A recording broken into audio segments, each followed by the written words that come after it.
औज़ुबिल्लाहि मिनश्शैतानिर्रजीम बिस्मिल्लाहिर्रहमानिर्रहीम।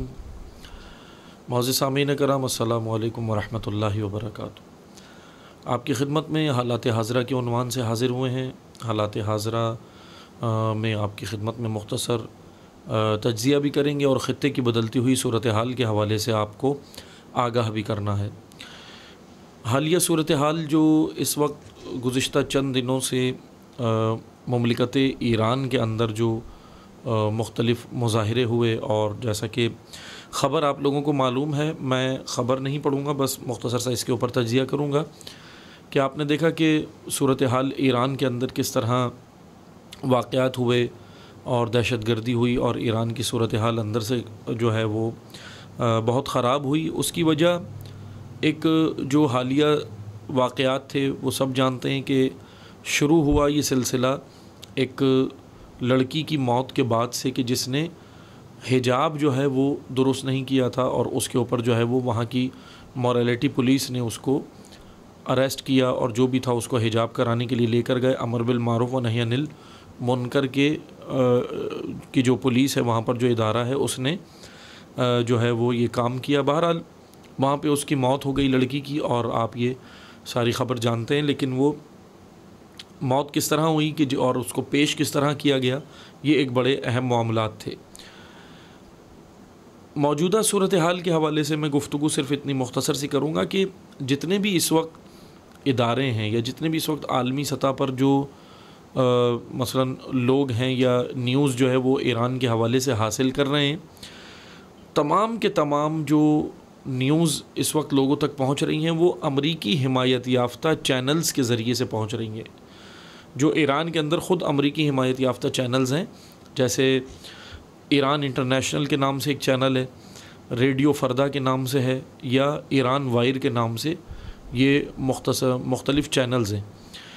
इसके ज़रिए से जितना भी पैगाम लोगों तक पहुंचा, मुल्क से बाहर और इंटरनेशनल लेवल पर जो पहुंचा, लोगों ने उसी को ही सच मान लिया और उसी के ऊपर जो है वो सच मान के बैठ गए, और जिसकी वजह से ये सूरत हाल पेश आई कि ईरान के हवाले से प्रोपेगेंडा जो है वो सख्ती पकड़ गया, और लोगों ने इस हवाले से जो है वो यकीन करना शुरू कर दिया कि शायद ईरान के अंदर जो है वो लोग हुकूमत के ख़िलाफ़ जो है वो मुज़ाहरे कर रहे हैं, या हालिया सिस्टम के ख़िलाफ़ जो वहाँ पर मौजूद विलायत फ़क़ी का निज़ाम है। लेकिन ज़ाहिर सी बात है कि अमरीकी हिमायत याफ्ता चैनल्स, इसराइली हिमायत याफ्ता चैनल से जो न्यूज़ हासिल की जाती है वो जो है वो ईरान के हवाले से उसके अंदर यकीनन जो है वो झूठ पर मबनी होती है। मैं इससे कबल के कुछ ईरान के हवाले से और मज़ीद सूरत हाल आपकी खिदमत में पेश करूं, पहले मैं आपकी खिदमत में ये पेश करूंगा कि अमरीकी मदाखलत, जैसा कि रहबर मौज़म इनकलाब इस्लामी आयतुल्लाह ख़ामनेई ने भी जो ख़िताब किया, तो उन्होंने भी यही कहा कि जी ये सूरत हाल जो है वो आज की नहीं है, बल्कि ये सूरत हाल ईरान के अंदर जो है वो मुख्तलिफ़ हीलों और बहानों से बनाई जाती है। कभी जो है वो मसलन महंगाई के हवाले से, और कभी जो है वो दीगर हिजाब के हवाले से, और कभी दीगर सूरत हाल के हवाले से ये सूरत हाल बनाई जाती है। लेकिन इस वक्त दुनिया का वो कोई भी मुल्क ऐसा नहीं है कि जहाँ पर महंगाई से मुतासिर ना हुआ हो। ख़ुसूसन 2020 में जब कोरोना वायरस आया, कोविड-19 के बाद से तमाम ममालिक इससे मुतासिर हुए, तमाम की मईशत के ऊपर इससे असर पड़ा। लेकिन ईरान के अंदर जब भी कोई प्रोटेस्ट हुआ है, तारीख़ है, ये हिस्ट्री है, ईरान के अंदर जब भी कोई प्रोटेस्ट आवाम की जानिब से हुआ या किसी ग्रोह की जानिब से हुआ, उसको शक्ल ये देने की हमेशा कोशिश की है अमरीकी हिमायत याफ्ता चैनल्स ने, इसराइली हिमायत याफ्ता चैनल्स ने, कि ये हुकूमत के जो है वो ख़िलाफ़ हो रहा है, या हुकूमत से जो है वो लोग तंग आ गए हैं या बदज़न हो गए, उसकी वजह से ये हो रहा है। हालांकि मसला कुछ और होता है, लेकिन उसको पेश कुछ और किया जाता है। अमेरिका के बारे में, अमेरिका की शैतानियाँ, अमेरिका क्योंकि शैतान बुज़ुर्ग है, इमाम ख़ुमैनी ने अमेरिका के हवाले से ये कहा था कि ये शैतान बुज़ुर्ग है, और अमेरिका की शैतानियाँ, अमेरिका की चालें, वो कौन नहीं जानता कि दुनिया के अंदर किस तरह जो है वो अमेरिका ये सारी कार्रवाइयाँ कर रहा है। अमेरिका के हवाले से मैं मुख्तसर सा आपकी खिदमत में कुछ तारीख़ी हक़ाइक़ वो मैं पेश करूँगा कि इस वक्त जो हालिया वाक़यात ईरान के अंदर हुए, उसके अंदर भी ज़ाहिर सी बात है बैरूनी साजिशें जो है वो मौजूद थी, और जैसा कि आहिस्ता आहिस्ता वक्तन फ़ौक्तन आप देख रहे हैं कि ये चीज़ें खुल रही हैं और बयानात आ रहे हैं, बहुत सारी चीज़ें जो है वो खुल कर आ रही हैं कि पीछे वाक़या इन हालात को ख़राब करने में, ईरान में कशीदा सूरत हाल पैदा करने में कौन लोग थे, इनके पीछे कौन है और किस किस ने सपोर्ट किया, क्या क्या सूरत हाल बनी। जब हम देखें कि बैरूनी सूरत हाल, बैरूनी मदाखलत, तो जाहिर सी बात है बैरूनी मदाखलत यकीनन जो है वो ईरान के अंदर जो है वो हुई है, और ना कि सिर्फ इस मर्तबा हुई है बल्कि कई मर्तबा ईरान के अंदर ये सूरत हाल हुई है। मैं अमेरिका के हवाले से आपको चंद चीज़ें बयान करता हूँ कि अमेरिका ने, थोड़ी सी तारीख़ ये बयान करूँगा कि अमेरिका ने कहाँ कहाँ किस किस मुल्क में किस किस साल में हुकूमतें गिराई हैं और कहाँ कहाँ मदाखलत की है। अमेरिका के साबिक़ सदर हैं, पहले उनका बयान सुन लें। अमेरिकी साबिक़ सदर हैं आइज़नहावर। उनका ये कहना है, आइज़नहावर साबिक़ सदर हैं जो पहले रह चुके हैं अमेरिका के, उनका ये कहना है, वो ये कहते हैं कि जो काम दुनिया की फ़ौजें बेपनाह नुकसान उठा कर करती हैं वो अमेरिका की खुफिया एजेंसी CIA चंद मिलियन डॉलर में कर देती है। ये आइज़नहावर का ये बयान है, आइज़नहावर का। उन्होंने कहा कि ये CIA चंद मिलियन डॉलर में वो काम कर देती है जो दुनिया की फ़ौजें, यानी उनकी मुराद ये थी कि दुनिया की फ़ौजें एक हुकूमत का तख्ता उलटने के लिए जो लाखों करोड़ों जो है वो डॉलर ख़र्च करके जो वो काम करती हैं या बेपनाह नुकसान उठाकर करती हैं, चंद मिलियन डॉलर के अंदर CIA ये काम कर देती है। जैसा कि सर्द जंग एक कोल्ड वार होती है, वो आप जानते हैं। सर्द जंग में अमेरिका ने 72 मरतबा हुकूमतें गिराने की कोशिशें की हैं अब तक, यानी ये तकरीबन ले लें कि दूसरी जंग अज़ीम के बाद से जब अमेरिका सुपर पावर बना है दुनिया के अंदर, तो उसने 72 मरतबा आज तक 2022 तक, ये आदाद शुमार ज़्यादा भी हो सकते हैं लेकिन एक आदाद शुमार के मुताबिक 72 मरतबा, लेकिन ये बाज़ माहिरीन के मुताबिक कि बाज़ तारीख़ के मुताबिक कि ये 80 मरतबा भी पहुँच चुकी है ये मदाखलत, या 80 से ऊपर भी बाज़ ने 80+ इसको जो है वो बयान किया है। लेकिन बहरहाल 72 मरतबा भी अगर हम ले लें तो ये कोई कम तादाद तो नहीं है कि अमेरिका ने जो है वो मुख्तलिफ़ जगहों पे हुकूमत गिराने की कोशिश की। 72 मरतबा अमेरिका ने हुकूमतें गिराने की कोशिश की है, मुख्तलिफ़ ममालिक में मदाखलत की है सबसे पहले, लेकिन 72 में से 26 हुकूमतें बदलने में अमेरिका कामयाब रहा, सिर्फ 26। बाकी जगहों पे अमेरिका को हज़ीमत का सामना करना पड़ा, वहाँ पे वो अमेरिका जो है वो हुकूमतें बदलने में कामयाब नहीं हुआ। सबसे पहले 1953 में दूसरी जंग अज़ीम के बाद जब अमेरिका ने मुदाखलत शुरू की, तो वैसे तो दूसरी जंग अज़ीम में भी उसने काफ़ी जो है वो मुदाखलतें की हैं कई ममालिक में, लेकिन कोल्ड वार की जब हम बात करते हैं, क्योंकि वो तो फिर जो है वो गर्म वार कहलाती है, वो जो है वो गर्म जंगें होती हैं, ये सर्द जंग है। सर्द जंग की जब हम बात करते हैं तो इसमें 1953 में ईरानी वज़ीर आज़म डॉक्टर मुसद्दक़ सर्द जंग में अमेरिका का निशाना बने थे। डॉक्टर मुसद्दक़ ईरान के अंदर तेल की कौमियानी तहरीक वहाँ पर चल रही थी। हुकूमत जो थी वो रज़ा शाह की थी और हुकूमत हिमायत याफ्ता थी उस वक्त अमेरिका की। रज़ा शाह जो था वो अमेरिका का हिमायत याफ्ता था, और ईरान में 1953 में डॉक्टर मुसद्दक़ जो थे वो अमरीकी सर्द जंग का निशाना बने थे, क्योंकि वो तेल की कौमियानी तहरीक अपने मुल्क के अंदर अपने मुल्क की मफादात की तहरीक चला रहे थे। डॉक्टर हसन मुसद्दक़ थे और इनके साथ ही आयतुल्लाह फैज़ काशानी थे, ये दो शख्सियात थीं। 1953 में अमरीकी मदाखलत का या अमरीकी खबासत का निशाना बने थे डॉक्टर हसन मुसद्दक़। 1954 में गोल्टेमाला के सदर ने ज़रा इस्लाहात की। अब देखिए, अपने मुल्क के अंदर लोग जब कोई काम करते हैं, ज़रा इस्लाहात गोल्टेमाला के सदर ने, प्रेसिडेंट ने अपने मुल्क के अंदर जो है वो जब ज़रा इस्लाहात की, कुछ अपनी इस्लाहात की, फर्टिलाइज़र के ऊपर जब उन्होंने काम किया, मतलब अपना ज़रा इस्लाहात की अपने मुल्क में जो भी उन्होंने की, अमरीकी कंपनियों के मफादात को वहाँ पर ख़तरा लाहक हुआ। गोल्टेमाला मुल्क में, इस कंट्री में अमेरिका ने गोल्टेमाला के सदर के ख़िलाफ़ बागियों को असलहा देना शुरू कर दिया। ये 1954 में अमेरिका ने किया। ये टेररिज़म अमेरिका का मैं आपको बता रहा हूँ। 1958 में इसके बाद इंडोनेशिया में बागियों ने ख़ुद मुख्तारी का मुतालबा किया। अमेरिका ने वहाँ उनको असलहा दिया, मगर अमेरिका कामयाब नहीं हुआ। हुकूमत ने वहाँ पर इंडोनेशिया में ये बागियों की इस बगावत को कुचल दिया। यानी बागी जहाँ भी खड़े होते हैं अमेरिका उनको सपोर्ट करता है, अगर जहाँ अमेरिका अपने मफादात देता है। 1959 में 1959 में क्यूबा के सदर के मुखालफिन को अमेरिकी सदर आइजनहावर ने असला फराहम किया। CIA ने कोशिशें की क्यूबा के सदर को मारने की, मगर बहरहाल नाकाम रहे। क्यूबा के अंदर ये 1959 में हुआ, 59 में। 1960 में कांगो के सदर ने जब वज़ीर आज़म को ओहदे से हटाया तो CIA ने गिरफ्तार करके मार दिया कांगो के सदर को। 1960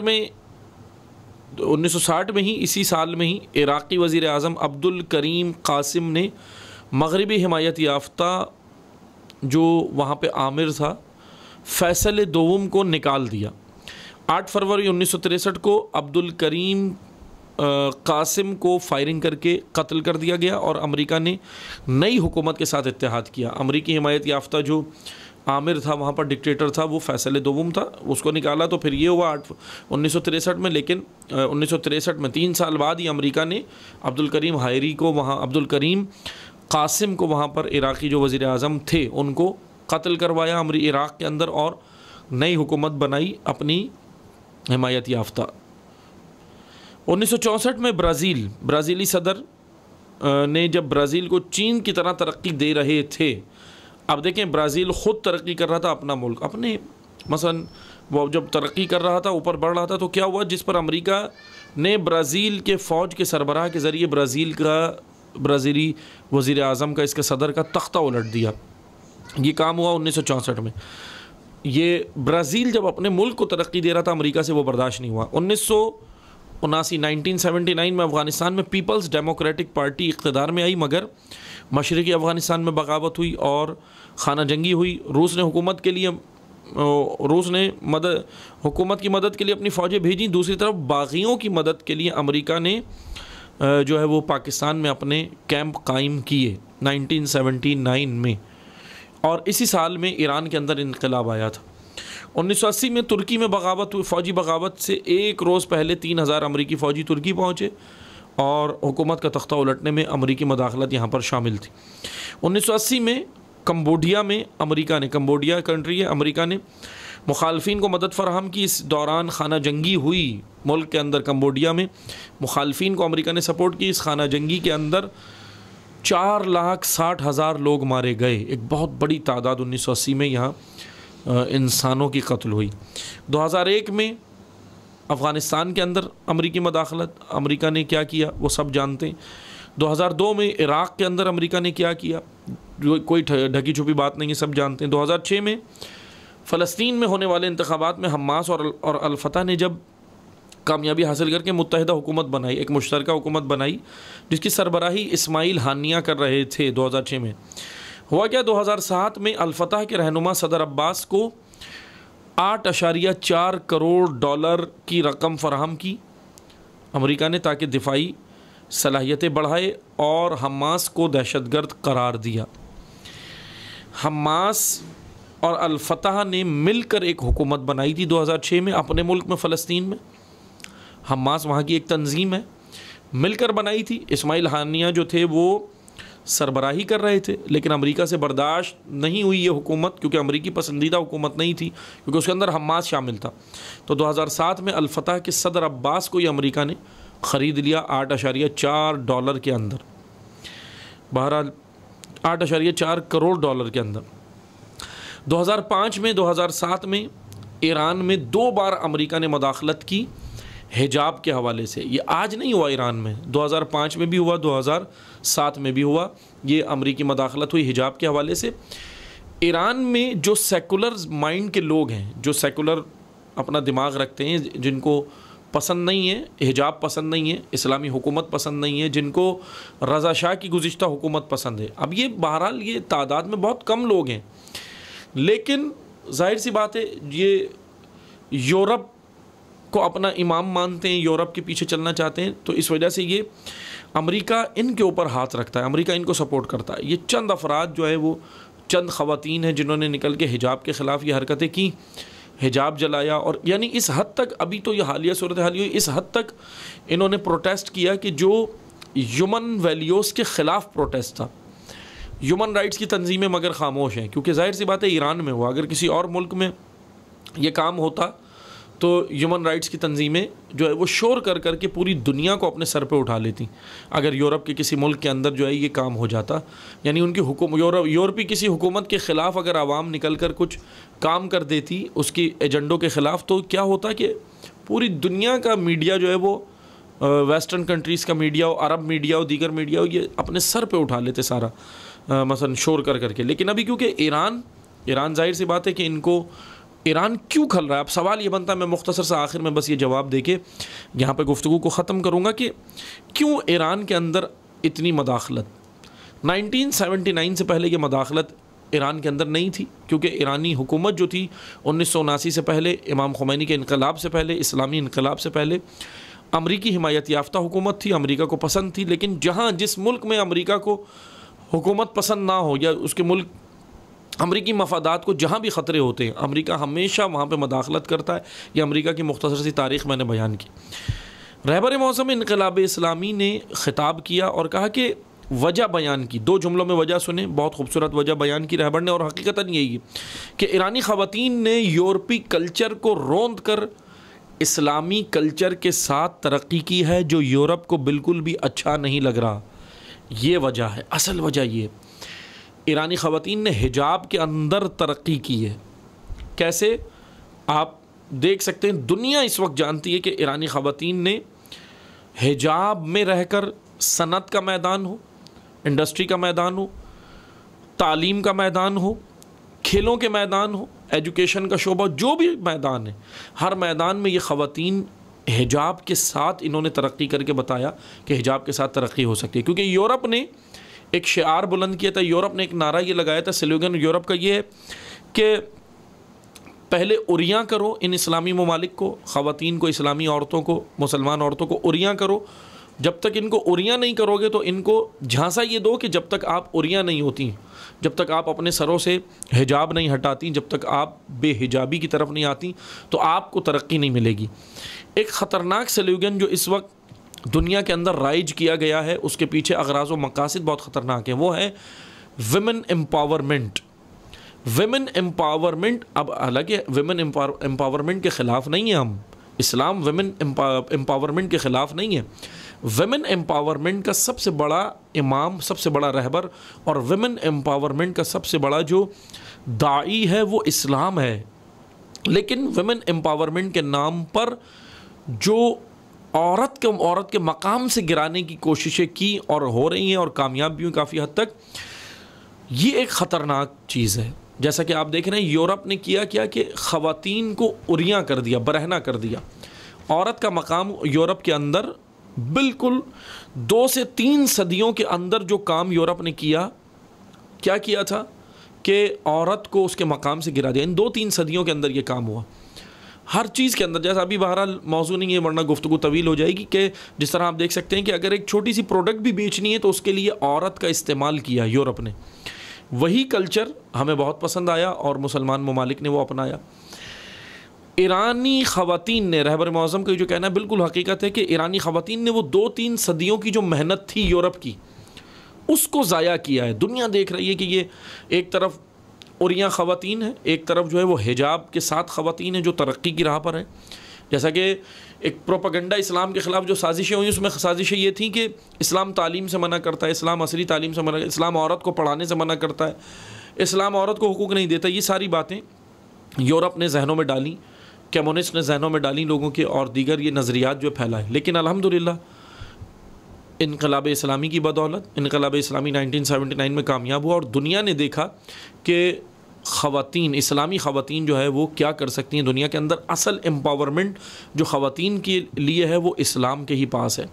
बहरहाल एक तरफ ये दीन है जो ईरान के पास है कि हिजाब के अंदर तरक्की, हिजाब के अंदर सनती मैदान में भी ख़वातीन है, हिजाब इस्लामी हिजाब के साथ ख़वातीन जो है वो खेलों के मैदान में भी हैं, इस्लामी हिजाब के साथ ख़वातीन इंडस्ट्रियल फील्ड के अंदर भी हैं, इस शोबे के अंदर भी हैं, सनती शोबे के अंदर भी हैं, यानी हर शोबे के अंदर जो है वो हिजाब के साथ। दूसरी जानिब एक और इस्लाम पेश किया जा रहा है, अमेरिका का पसंदीदा इस्लाम, वो आपको मिलेगा सऊदी अरेबिया में। सऊदी अरेबिया में इस वक्त जो हालिया ख़बर है वो ये है कि सऊदिया में पोल डांस आप लोग जानते हैं पोल डांस क्या होता है। पोल डांस के अंदर ख़वातीन बहुत दिलचस्पी ले रही हैं और वहाँ पे हुकूमत ने बाकायदा ऐलान भी किया है कि पोल डांस के अंदर जो है वो बाकायदा सहूलतें दी हैं। यानी अब सऊदीया की तारीख़ गुज़िश्ता आप जानते हैं कि क्या किया, मक्का के अंदर कॉन्सर्ट किया, बॉलीवुड के हॉलीवुड के फ़हश तरीन लोगों को बुलाया गया और वहाँ पे मक्का की बेहुरमती की। ये एक इस्लाम अमेरिका का पसंदीदा इस्लाम इस वक्त अरब ममालिक के पास है, खुसूसन आले सऊद के पास। एक ये इस्लाम है और एक ईरान के अंदर इस्लाम है। बहरहाल दोनों इस्लाम हमने देखने हैं और अपने अक्ल से फ़ैसला करना है कि पैगंबर अकरम सल्लल्लाहु अलैहि वसल्लम का इस्लाम कौन सा है। ये मुख्तसर सी सूरत हाल थी। बाकी इंशाअल्लाह दोबारा हाज़िर होंगे आपकी खिदमत में हालात हाज़रा के हवाले से। जब तक के लिए इजाज़त चाहते हैं। वस्सलामु अलैकुम वरहमतुल्लाहि वबरकातुहू।